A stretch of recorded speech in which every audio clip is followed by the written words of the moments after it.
My name is Lori Renteria. I'm a Yankee by birth, a Texan by choice, and Mexican by marriage.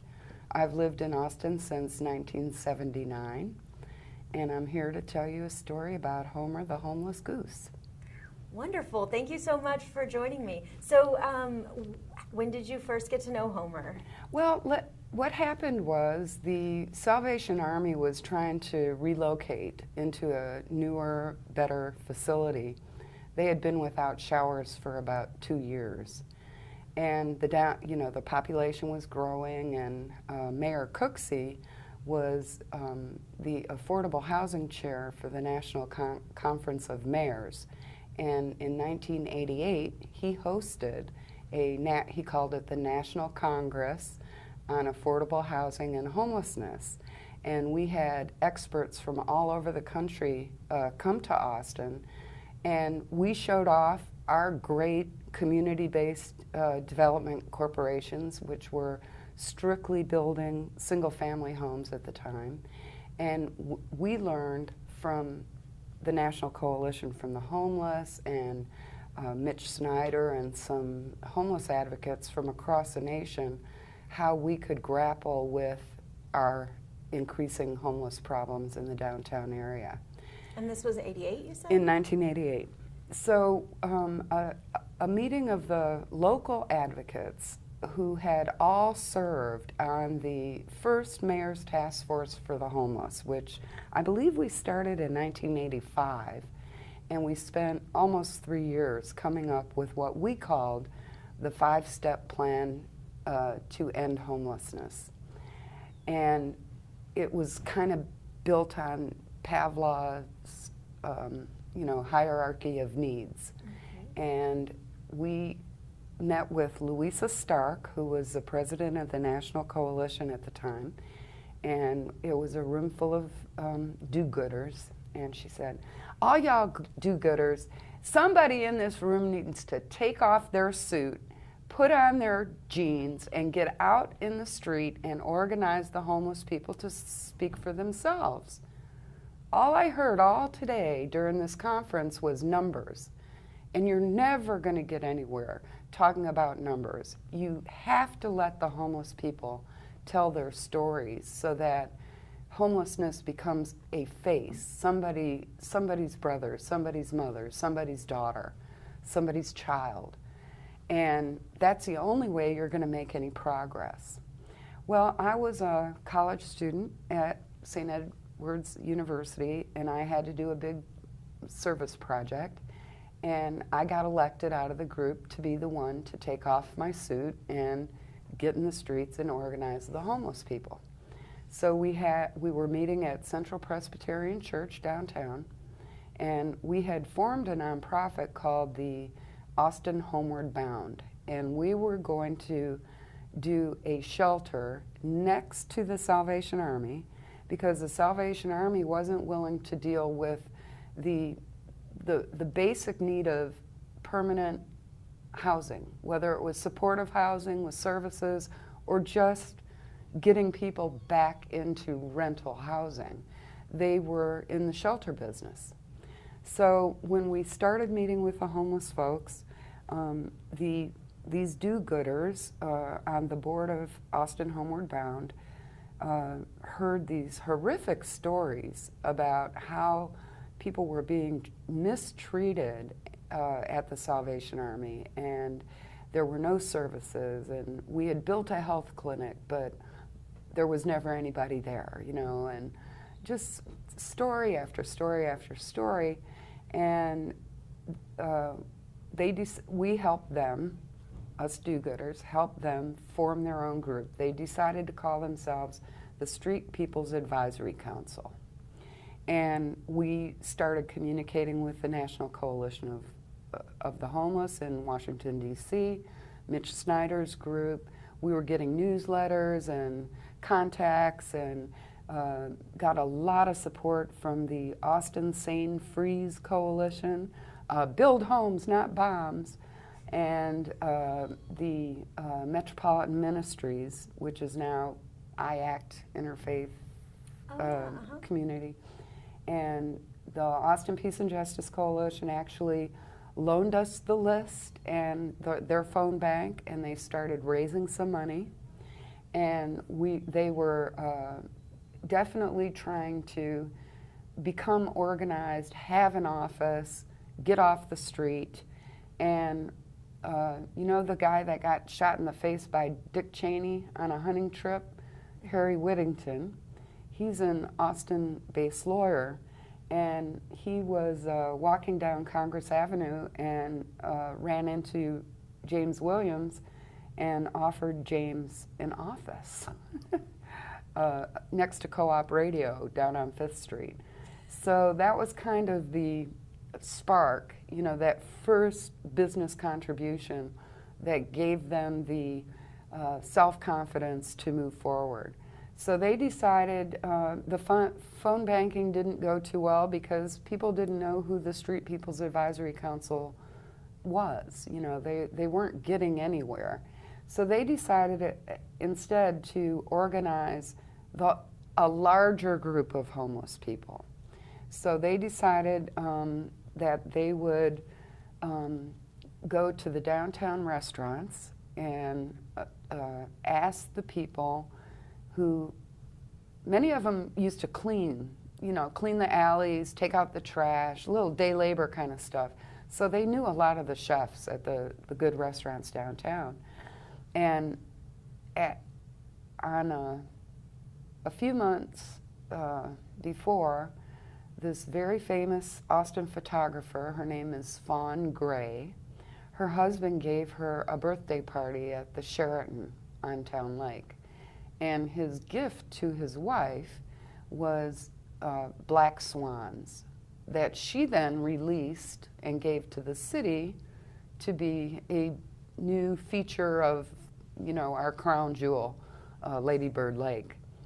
And the homies decided that they were going to tell the chefs that if they didn't give them food, they were going to be forced to cook and eat those black swans, because they were expecting hundreds of people to come to their first organizing meeting, which was held under the I-35 bridge at Town Lake.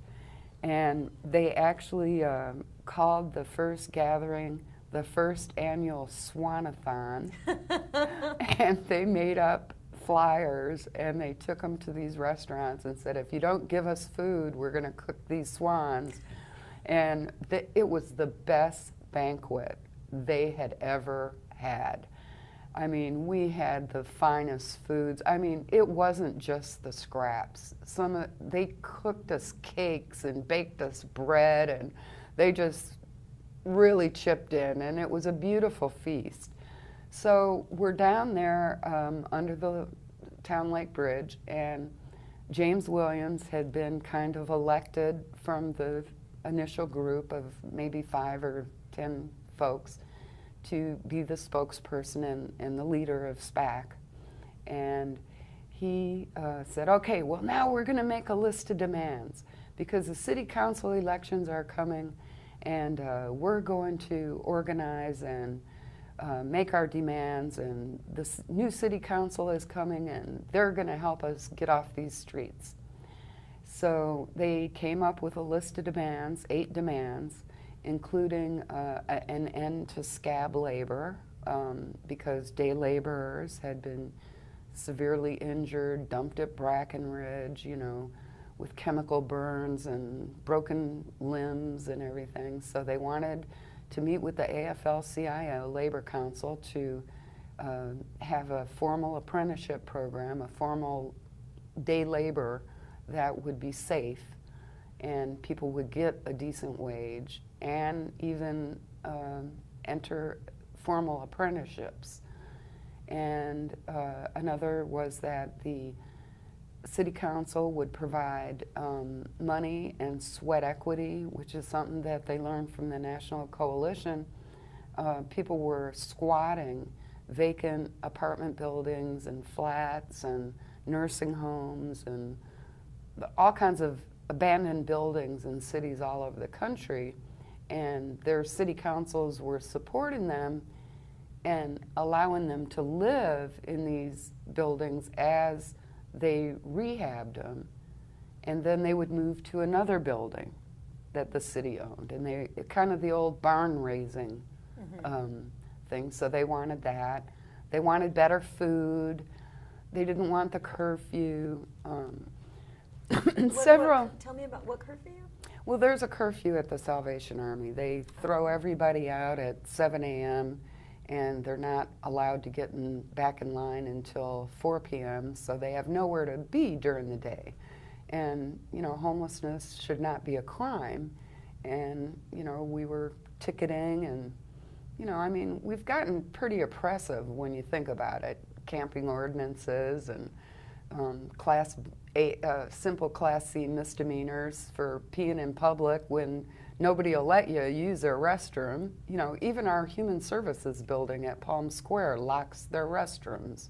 You know, I mean, and that's for emergency services. You would think people would be able to use the bathroom there. You know, here we are, 30 years later, still dealing. The city council is just now, 30 years later, gonna do a downtown loo, you know? I mean, come on. Anyways, there were a lot of issues. So they're all feeling really empowered, and I'm feeling really good. There must have been 150, 200 people down there. And were these just people experiencing homelessness, or was this people experiencing homelessness and their supporters from all over the community? Pretty much just the homeless folks. Wow. Yeah. That's a lot of people. We had done a count as part of the mayor's homeless task force, and we physically counted 1,300 people in 1986 or something. And we knew it was an unduplicated count because we dyed their elbows purple and used a fluorescent light. The UT School of Social Work, David Snow and Don Bauman had helped us create our 5-step plan to end homelessness. And so they come up with their list, and I said, whoa, guys, gals, a list of demands is great, but there has to be some consequences. You know, you have to say this or else that. And there was this guy who had protested the Vietnam War in Berkeley, and he suggested puppy burning, you know, threatened to burn a puppy, because that's what they did in Berkeley to get people to come out and march against the war in Vietnam. They had put puppies in dog cages and threatened to burn them to show the effects of napalm bombing in Vietnam. And that threat was enough to really mobilize the student community to take action and start marching in the streets. And too many dog lovers in the audience, you know, they're, no, we can't do that, you know. Well, one of the leaders who had come up with the idea of the Swanathon said, well, let's just snatch one of those swans and we'll threaten to cook and eat that swan. And I said, whoa, she donated him to the city, you know, it's city property, we could get arrested. Because that's the one thing Louisa Stark had advised us do-gooders.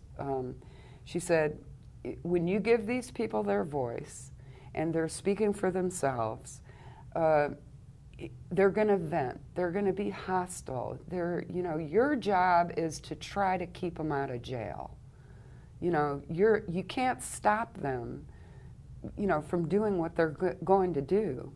And, but you should be able to advise them and teach them nonviolent, non-confrontational ways to get their messages across. And your city council will they'll love them one day, and you need to train the people how to stroke people and be nice to people when they come through for them. You know, it's going to be a love-hate relationship, so get used to it. And you know, if you're too afraid of your reputation, then you're not the right person for this job to help organize the homeless people. So I said, hey, let's pass the hat, and we'll go buy our own swan. The city won't know whether we snatched it off the lake or not, but if they do try to arrest us, we will have a receipt. So they passed a cowboy hat, and I think they came up with like $16.98. And I had a big old pickup truck, so they all hopped, 10 or 11 of them hopped in the back of the truck, and we rode out to Callahan's feed and livestock to buy our black swan. And they were just so pumped up and bellies full and feeling good, and there had been music and, it was a really peaceful gathering. So they slammed that money down on the counter and they said, "We're here to buy a black swan." And the lady goes, "Well, black swans cost $300 and it'll take 6 weeks to get one here." And they say, "Oh man, what are we gonna do now?" And she goes, "Well, you're welcome to go look at our little chicks in the back and see if you can find another small bird." So they went all piled into the little hatchery they have in the back of Callahan's, and they were looking at the rabbits and looking at the chickens, and a guy named, believe it or not, Roger Swanner, a challenged guy, been homeless for a long time, really great guy. He said, "Let's get a goose, the goose that'll lay us the golden egg." So we had enough to buy Homer the goose, and another guy said, "Well, we're going to have to do a press conference, to threaten to cook and eat them, and we should do something to make them know that we're serious. So we have enough money for a goose. Let's also buy a full-grown duck, and we'll actually kill the duck and eat the duck so that they know that we're serious. And we'll do it down there where the bird lovers feed the ducks at Zilker Park." I said, "Okay, but I don't think it's a good idea to slaughter a duck, And they said, "Hey, it's going to work. So, they organized their press conference, and all the media was out there ready to do their thing. And they had borrowed from one of the supporters this board of animal traps. And it had all kind of bear traps and all kinds of different ugly animal mangling metal pieces on this big board. And that's where they had their press conference. And they said that, and they had Homer in a little parakeet cage. And to kick off the press conference, I hid behind a tree. I'm telling you, because I was afraid they were going to kill this duck. They had the duck and they had the goose. And the gosling was in the cage. And this guy named Carl, he comes swimming. James goes, "Okay, we're ready to start. Wait, I see something moving in the water." And here comes Carl with this big afro and a knife in his teeth, and he jumps out of the water and goes to grab the duck and gonna slice its throat. And he goes, "Just kidding," or something like that. "But we're ready. Homeless people are hungry people, and believe it or not, we are eating ducks and geese off this lake, because we're hungry, and the food is lousy at the Salvation Army, and we get oatmeal and coffee in the morning and soup and water in the evening, and no human being can survive on that." And, they did their thing. They made their list of demands and presented Homer. And they took Homer around to all the city council and mayoral candidate forums and just pounded. They did get a meeting with the Labor Council. The Labor Council said that they would get involved and try to deal with the illegal day labor center and see if they could work with the city to get it more organized. Hobo, helping our brothers out, formed itself as a labor center with the support of the union folks. They took over what is now McCormick Lambert's, that historic building. There was, for the first time, the city had organized a labor pickup in the back. Capital Metro created a bus stop for them. Housing was coming forward. The idea of sweat equity was happening through Hobo. The Sahara Hotel up on South Lamar was one of the projects that they embarked in trying to redevelop. Mayor Cooksey became the mayor, and they used to take Homer in a diaper to the city council meetings. And he'd sit there and squawk, and, you know, he was so disruptive, the homeless people were able to get their agendas moved up quickly. Because the mayor didn't, you know. And they would take him wherever. He lived with them on the streets. He led parades down when the legislature convened. He actually wasn't on a leash or anything. He had a bow tie, and he would lead the parades down to the Capitol.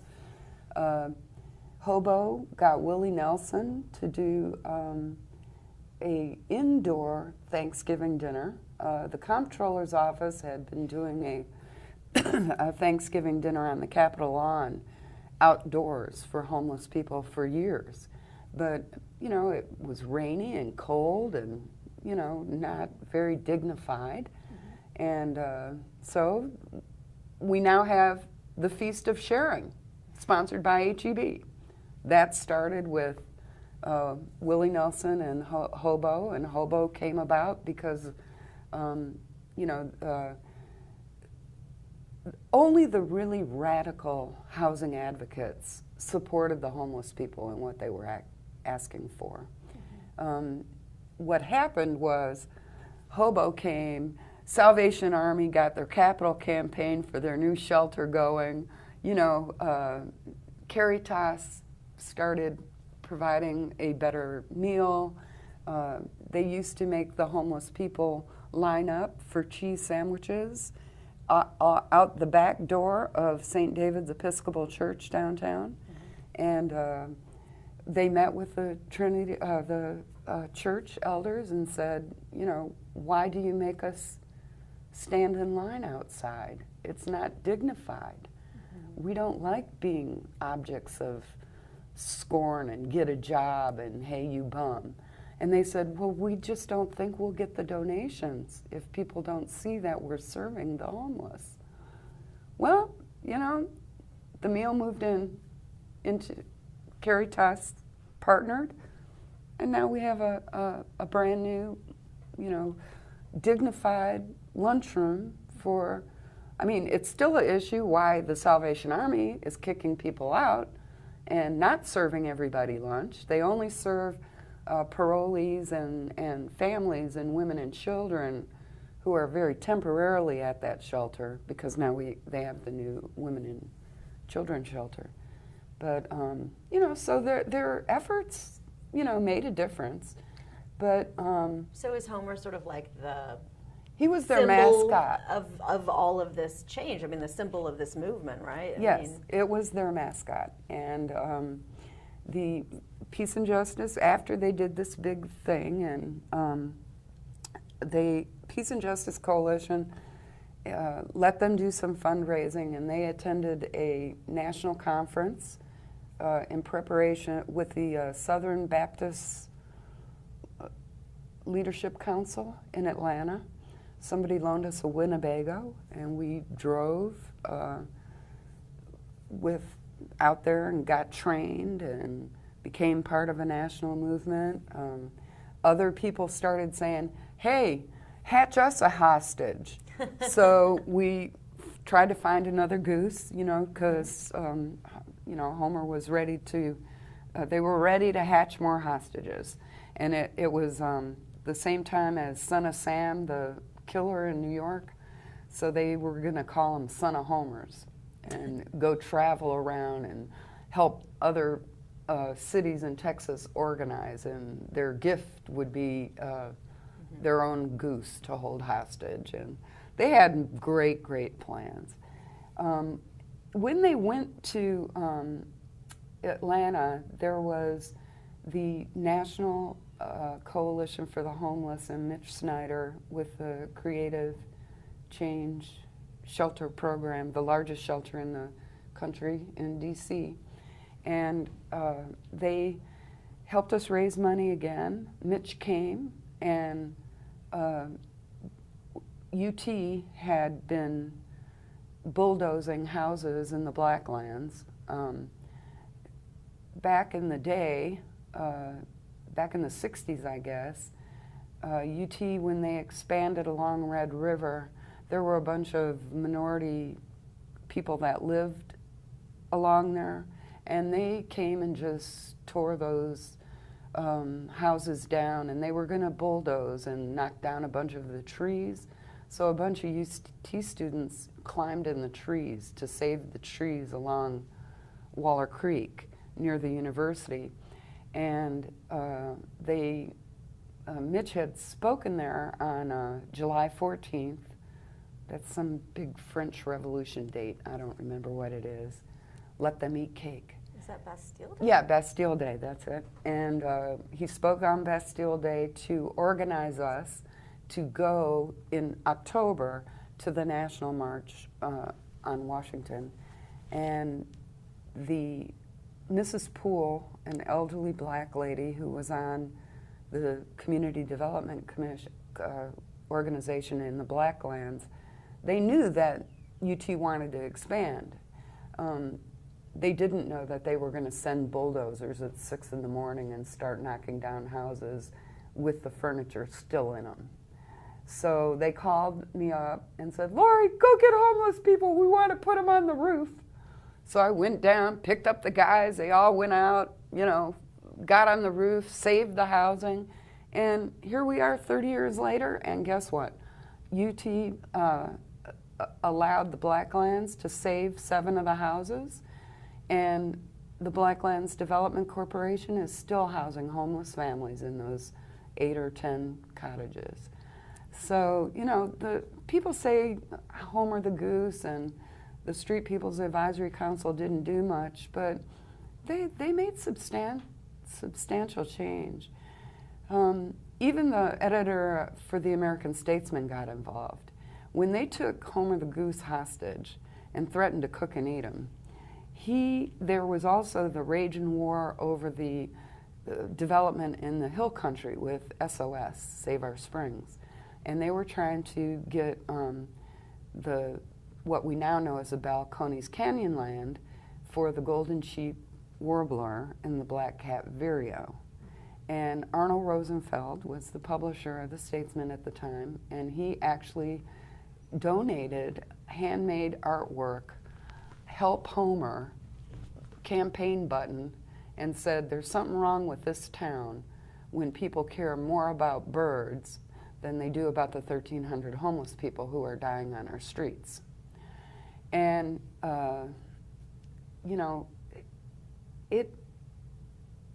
that brought more legitimacy to the group. And the Metropolitan Ministries, the churches, the Peace and Justice Coalition, they all formed what we called the Campaign to End Homelessness. And it evolved itself over the decades into the Homeless Coalition. And they decided that the homeless people should go to the Democratic National Convention in 1988. It was a whirlwind of a year for them. Atlanta with the Black Conference, Christian Conference, the Democratic Committee, they raised money. Homer flew first class on Delta Airlines. The homeless people went in a raggedy-ass Valiant, whose shifter fell out while they were waving goodbye to the media. And Homer stayed with Lenora Falani, a Socialist Worker Party candidate who had a big people's camp out there, and for the convention.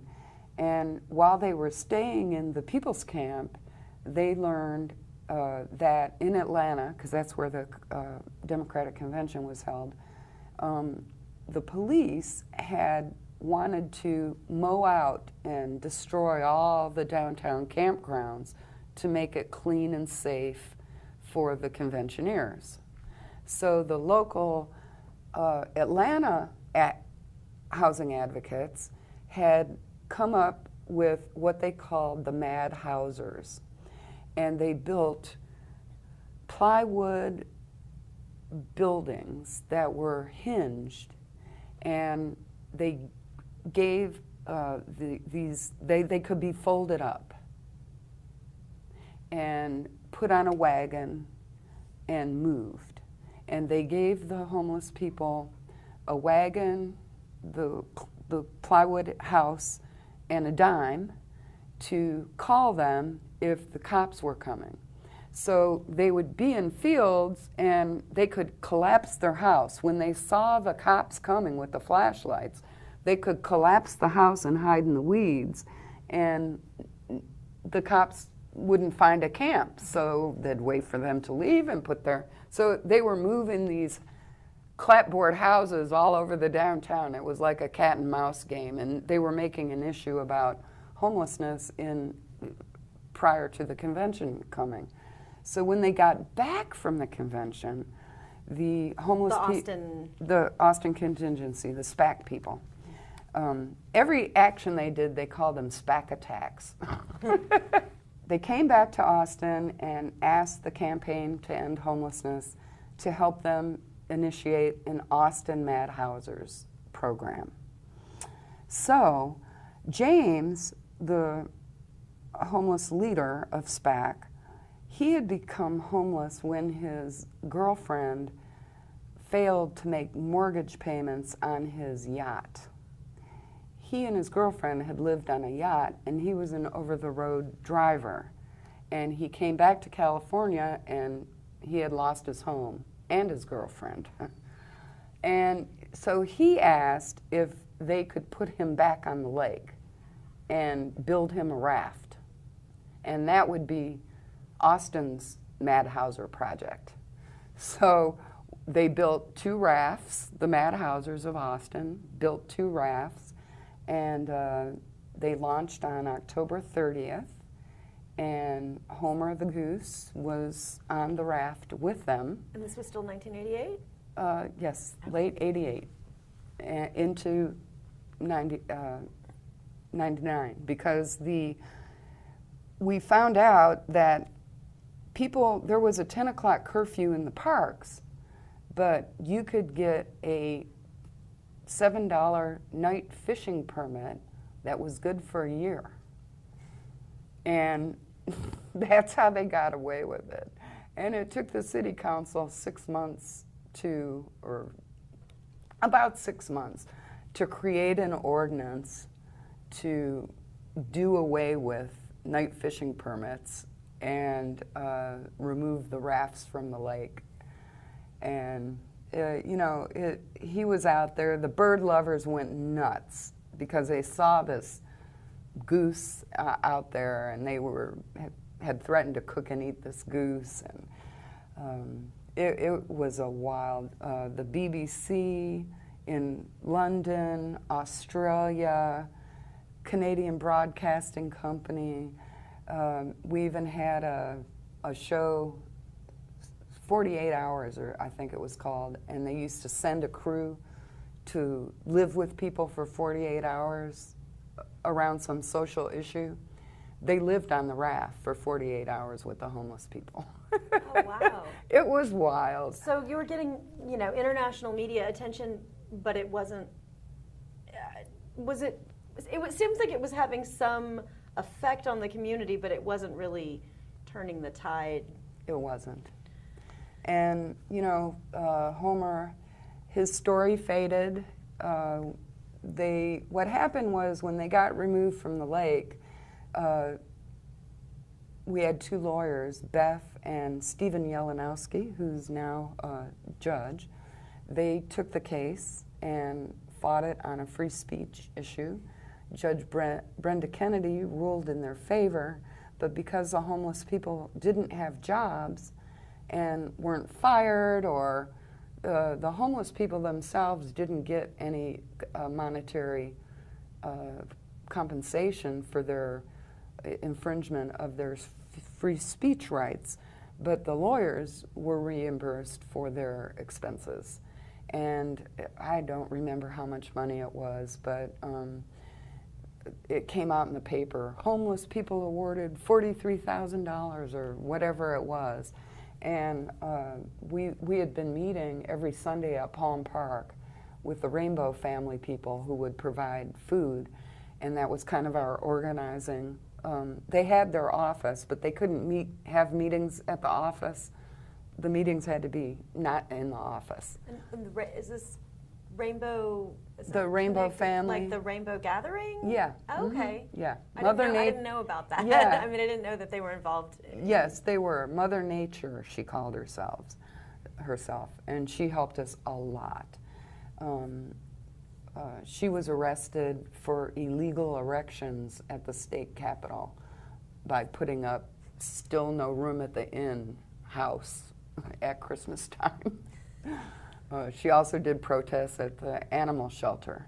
The homeless people said that they would sleep with the dogs in the cages rather than be beat up and, have their belongings stolen and demolished by the police. But after that article came out, I think it came out on a Friday, and we met on Sunday at the park, and all these people come on crutches and casts and all kinds of stuff, and they said that that they were beaten over the weekend by police and UT kids and everybody else that thought that they had this, that they had won this judgment against the city. But the money all went to the lawyers, the homeless community. But when the lawyers found out that they were being retaliated against, they gave each of the 3 leaders $1,000 so that they could get out of town. And James used his $1,000 to get a camera from ACTV and go film the tearing down of the Berlin Wall. And Brian moved to Kyle, reattached with his family, and I don't know what happened to the other guy. But it's really sad that some of the same people that were involved with Homer and the Rafts are still on the streets in Austin. Wow. It's we got the arch, but it's not what Austin Homeward Bound thought we were going to do. We thought the arch would be run by the people, for the people. No one would stay there more than a week or a month, and that before they're put into permanent affordable housing somewhere. So, I say they did a good job. They did make changes. Food improved. They weren't subject to standing on the street for a cheese sandwich, We got the arch built. We got the lunchroom for Caritas. We have an organized day labor program. What we lack is the permanent and affordable housing.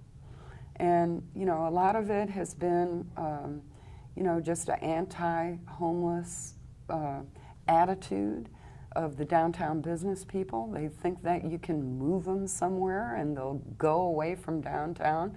And we've studied it for years. There's been 3 mayor's task forces. They all know you can move a shelter 10 blocks from downtown, but people are still going to be in your entertainment district because that's where it's happening. These are street people. They love the nightlife, and this is America. If you choose not to live in a home, you should have that right. One of their demands was a campground for homeless people. Finally, 30 years later, we have the Community First Village, Mobile Loaves and Fishes, finally picking it up. So, all these seeds were planted by a very dedicated group of people and a homeless Goose, and Homer died on March 15th of 2015, and I had made a promise to the homeless people that upon his death, we would stuff him, put him on his raft, and if the nature center wasn't willing to put him in their collection of Austin's wildlife, being that it was Austin's most famous bird, then I was to float him out on Town Lake, Lady Bird Lake, and torch him like a Viking. Well, when he passed, I brought together some of the original Madhausers, and I said, you know, he died, what are we going to do? And they said, don't torch him, you know, put him on display, take him on a road show, let him be resurrected. Perhaps he can resurrect the same kind of actions and compassion that the city showed in 1988. So he's ready for a road show. If you have a group or a church or a school or a classroom or a real estate council office, you would like us to do a presentation to your group, and we can leave Homer there for a week or two, he's ready for a road show. Wonderful. Well, I look forward to seeing Homer mounted on his raft, and gosh, I didn't know any of that history, and it's very, very, very fascinating. And is there anything else that you'd like to say in summary about Homer and sort of the movement that? Yes, I should mention that the homeless people have a newspaper. It's called the Challenger Street Newspaper. It's a 501c3 nonprofit. It's written by, for, and with homeless people and their advocates. The homeless people do not get paid to write, but they do sell the paper, and that's how many of them are living. Some of them choose to stay on the streets, and others have actually worked their way off the street and are back in housing because of the Challenger Street newspaper. And the crew at the Challenger are Homer's roadies. So they will be the ones to make the presentations.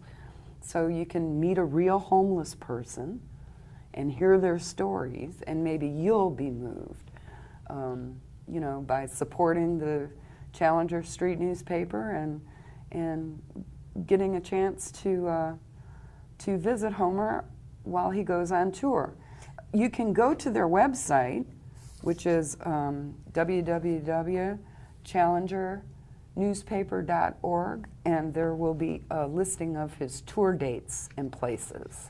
And you can also find the Challenger Street newspaper at the Austin Public Library. You're welcome to come in and read it here. And you can also, they have an electronic version that you can get through their website, which you mentioned already. Yes.